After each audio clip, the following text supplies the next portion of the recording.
존 웨슬레 목사님은 1703년 아버님이 목회하시던 영국의 에버스라고 하는 조그만 동네에서 출생을 하셨습니다.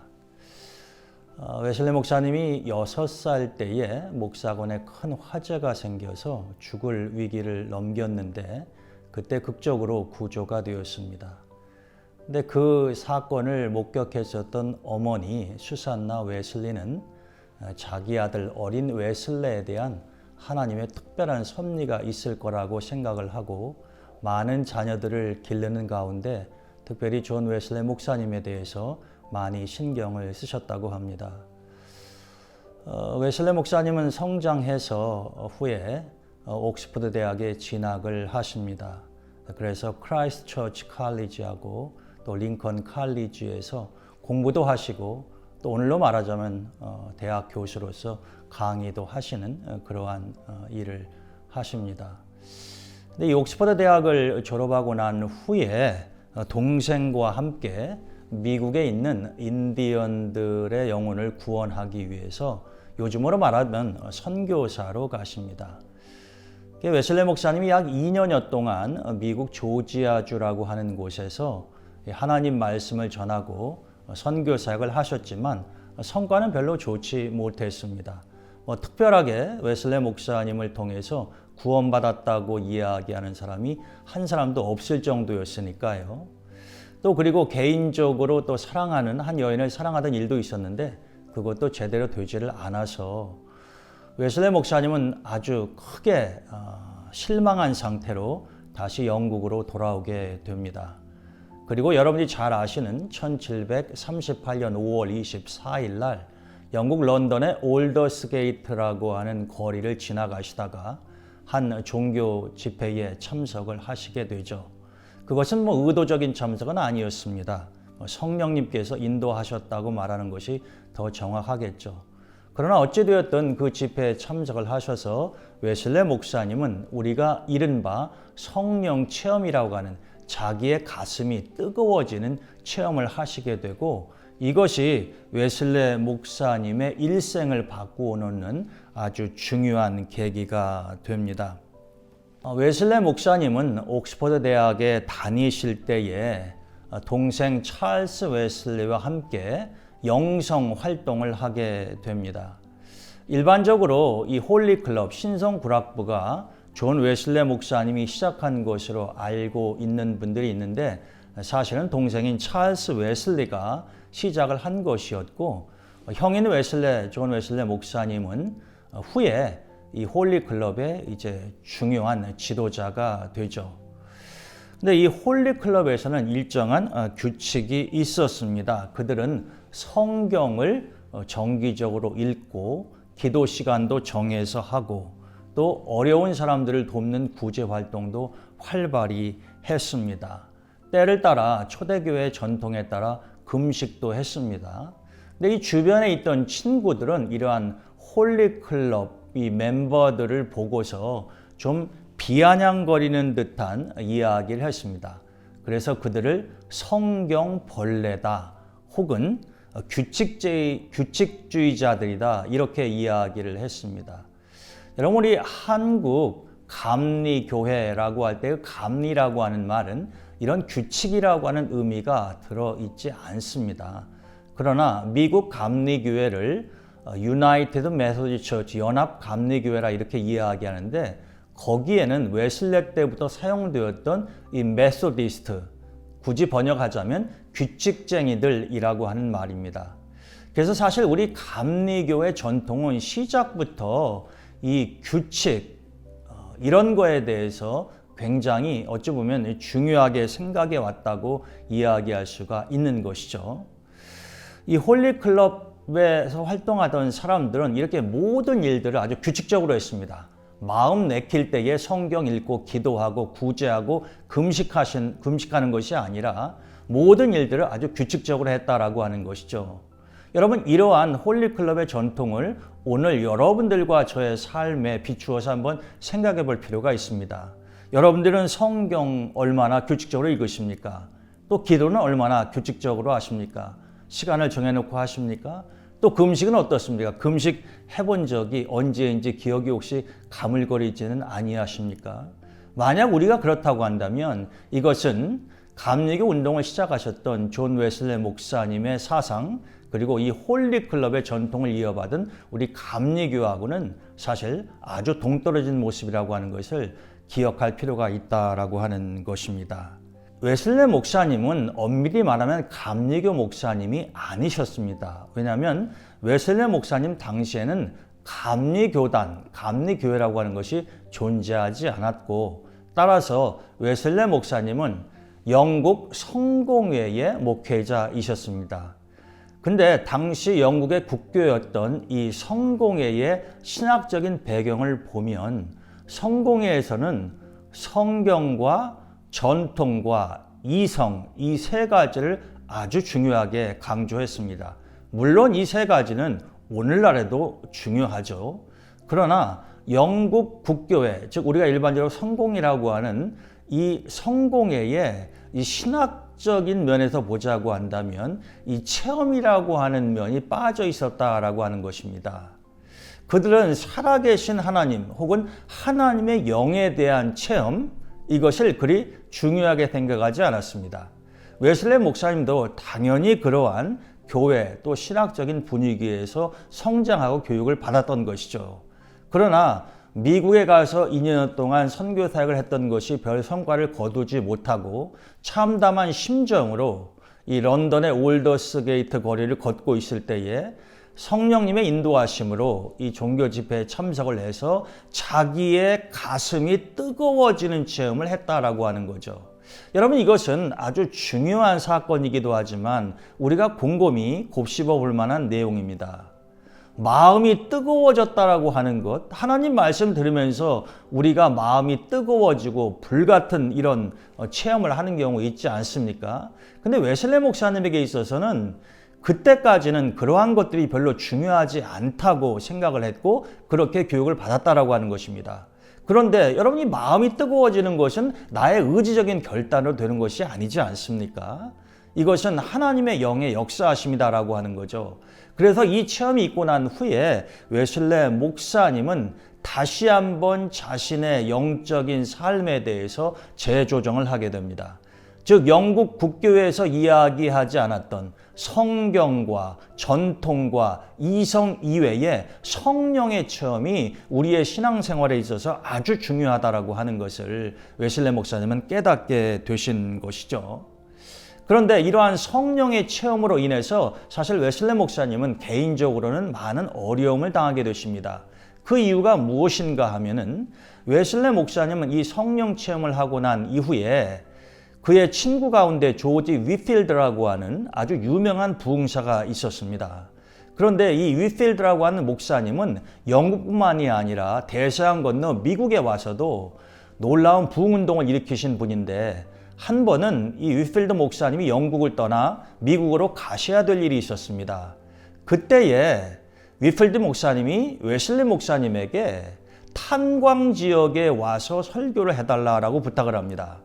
자기가 이 탄광에서 일하는 광부들에게 설교를 했었는데 이제 미국에 가야 되기 때문에 말씀을 전할 수가 없는 것입니다.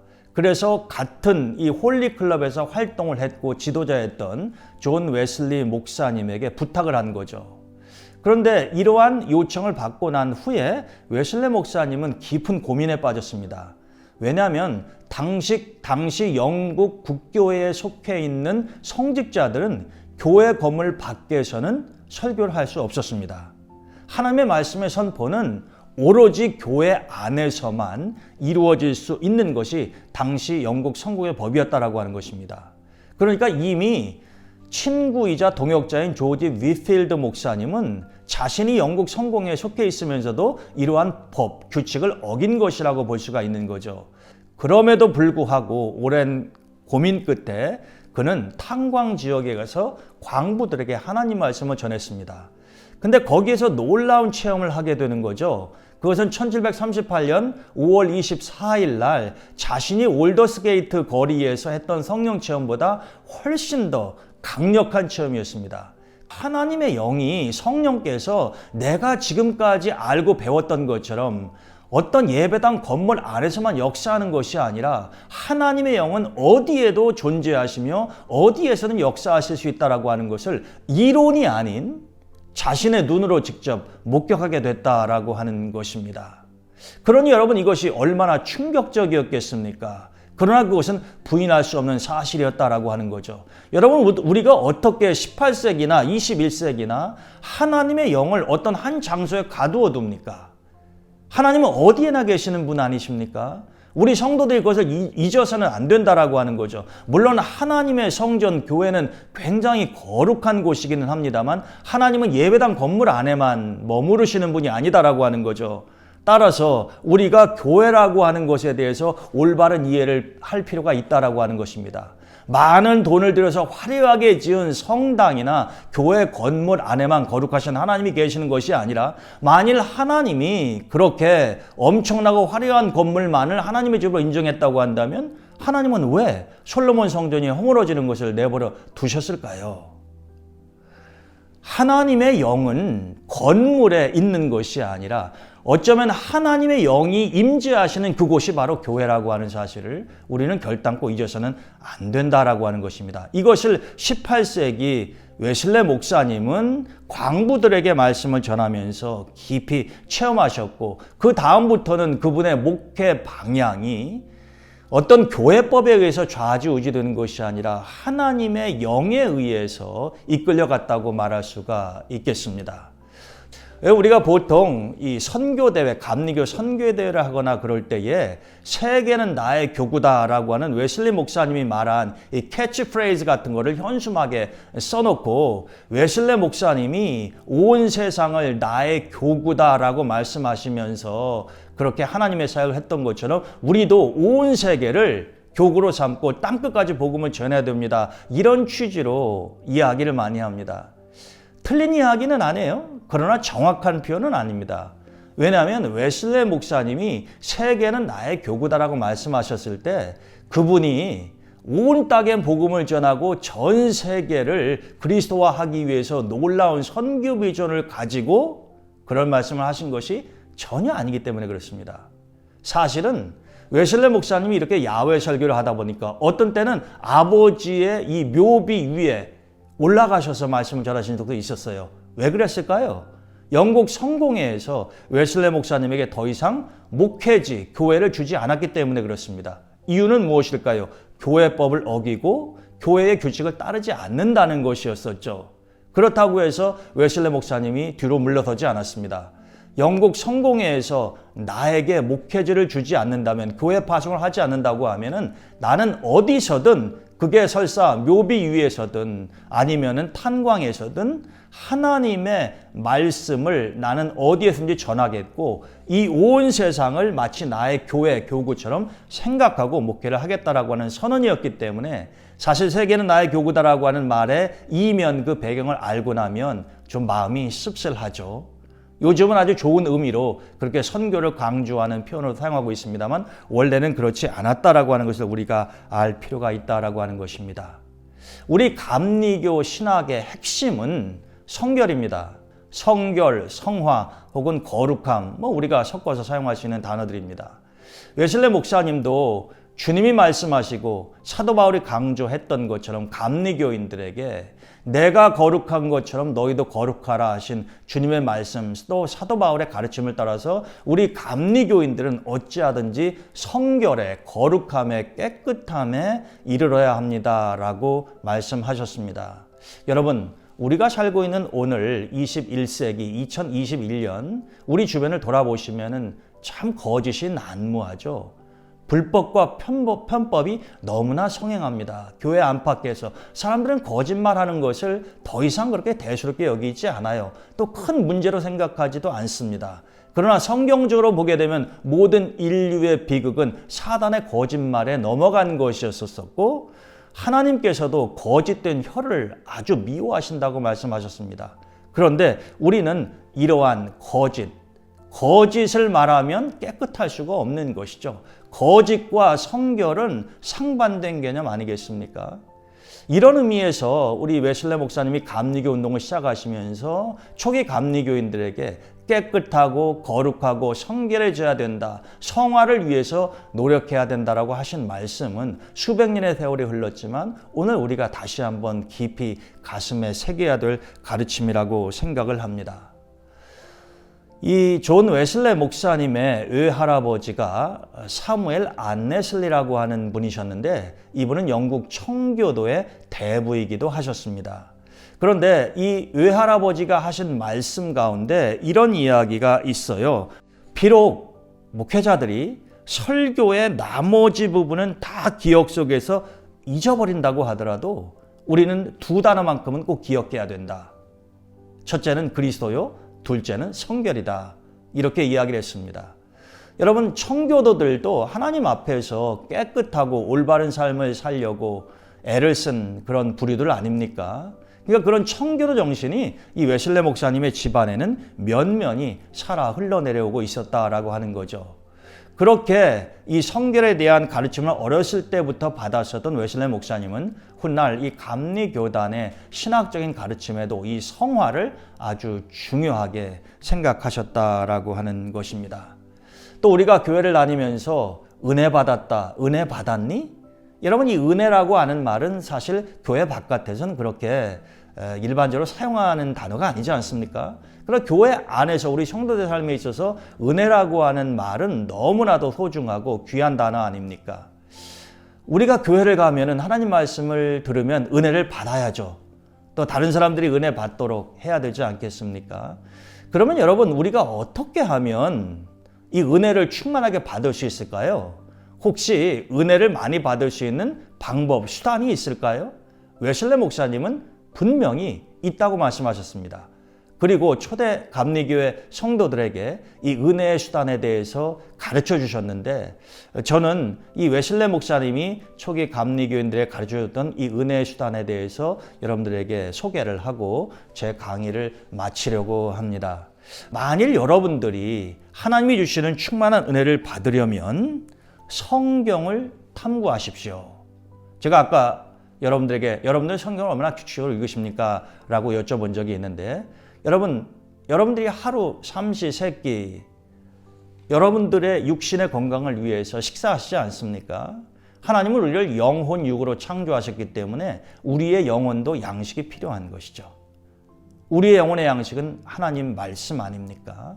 그래서 여러분들이 하나님이 주시는 영적인 능력을 충만하게 공급받고 또 은혜를 누리기 위해서는 하나님의 말씀인 성경을 정기적으로 읽고 공부하시는 것이 필요하다라고 하는 것입니다. 또 기도를 해야 합니다. 기도가 은혜의 수단이라고 말씀하셨죠. 여러분들은 하루에 얼마 정도 기도하십니까? 웨슬레 목사님은 하루에 2시간 기도하셨다, 이런 이야기도 전해옵니다. 물론 기도라고 하는 것이 시간의 양이 중요한 것은 아니겠습니다만 우리가 기도를 멈추면 안 되죠. 기도는 영혼의 호흡인데 우리가 숨을 안 쉬고 어떻게 살 수 있겠습니까? 기도는 중요한 은혜의 수단 중에 하나입니다. 또 성만찬, 그리고 금식, 우리가 일반적으로 이야기하는 이 속회, 코이노니아, 성도의 교제 방법 중에 하나죠. 이러한 것들을 통해서 웨슬레 목사님은 우리 성도들이 하나님이 주시는 충만한 은혜를 누릴 수 있다라고 가르쳐 주셨습니다. 다시 한번 말씀드리죠. 성경을 연구하고 기도하고 성만찬식에 참여하고 또 금식을 하며 성도들과의 교제를 게을리하지 말라라고 하는 것입니다. 웨슬레 목사님은 1791년 88세의 일기로 세상을 떠나십니다. 근데 그분이 돌아가시기 전에 이런 말씀을 남기셨습니다. 나는 지금 거의 앞을 보지 못하는 장님이며 제대로 걷지 못하는 절뚝발이입니다.